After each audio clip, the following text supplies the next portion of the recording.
எல்லோருக்கும் வணக்கம். எல்லோரும் எப்படி இருக்கீங்க? நாங்கள் ரொம்ப நல்லா இருக்கோம். இன்றைக்கி ஒரு குட்டியாக ஒரு ஈவினிங் விளாக் பார்க்கலாம். வாங்க வீடியோக்குள்ளே போகலாம். மார்னிங் கொஞ்சம் ஹெவியாக ஒர்க் இருந்துச்சு. காலையில் சாப்பாடு செஞ்சதுக்கப்புறம் வீட்டை கொஞ்சம் க்ளீன் பண்ணி விட்டுட்டேன். ஏன்னா சண்டே ஒரு சின்ன ஃபங்க்ஷன் இருக்கிறனால வீட்டெல்லாம் க்ளீன் பண்ணிக்கிட்டு இருந்தேன். காலையில் சாப்பிட்ட வீட்டுக்காரங்களும் வேலைக்கு போயிட்டாங்க. பையனையும் தூங்க வச்சுட்டு அதுக்கப்புறம் பெட்ஷீட்டு, ட்ரெஸ்ஸு, தலகாணியோர எல்லாமே வாஷ் பண்ணி போட்டேன். கொஞ்சம் நேரம் தலகாணியை வெயிலில் போடுவோன்னு சொல்லிட்டு வெயிலில் போட்டேன். அது எல்லாத்தையுமே ஈவினிங் தான் எடுத்தேன்.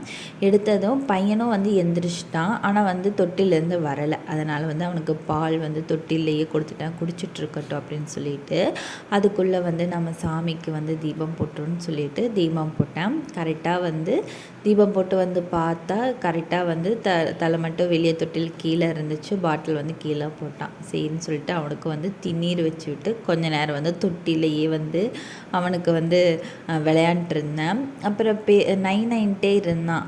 ஒரு வேளை இன்னும் பசிக்குது போல் அப்படின்னு சொல்லிட்டு அவனுக்கு ஒரு சின்னதாக ஒரு தோசை சுட்டு கொடுத்தேன். அது கொஞ்சம் சூடாக இருக்குன்னு சொல்லிட்டு பிச்சு போட்டு கொடுத்தேன். வாங்கி அவனுக்கு ஒரு படிக்கட்டில் உட்காந்துட்டு இருப்பான்.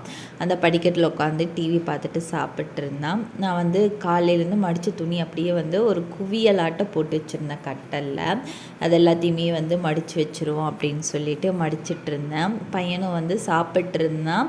நான் வேலை செய்கிறத பார்த்துட்டு நானும் ஹெல்ப் பண்ணுறேன் அப்படின்னு சொல்லிட்டு மேலே ஏறி விளையாடுறது, மடித்து வச்ச துணியெல்லாம் கழிச்சு விடுறது, அந்த மாதிரி வேலையை பார்த்துட்டு இருந்தான்.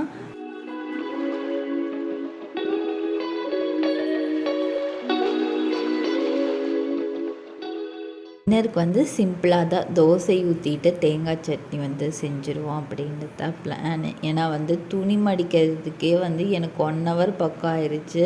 அவன் துணியை கழிச்சு விடுறது, அவனையும் சமாளிச்சுட்டு பண்ணுறதுக்கு 1 ஹவருக்கு மேலே ஆயிடுச்சு. அதனால் தோசை தேங்காய் சட்னின்னு சொல்லியிருந்தேன். அதுக்குன்ட்டு தோசையாக 2 நாளாக இட்லியாக தான் இருந்துச்சு. இல்லை நான் பரோட்டா வாங்கிட்டு வரேன்னு சொல்லிட்டு வாங்கிட்டு வந்திருந்தார். அந்த குழம்பையே தோசைக்கு வச்சுப்போம் அப்படின்னு சொல்லிட்டு 2 வாங்கிட்டு வந்தார்.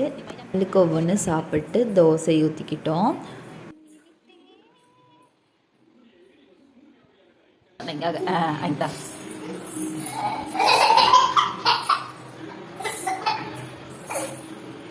வழக்கம் போல் தூங்கிறதுக்கு முன்னாடி டீ குடிச்சிட்டு தூங்க போயிட்டோம். அவ்வளோதாங்க. இந்த விளாக் இதோட முடியுது. இந்த விளாக் உங்களுக்கு பிடிச்சிருக்கோன்னு நான் நம்புகிறேன். தேங்க்யூ.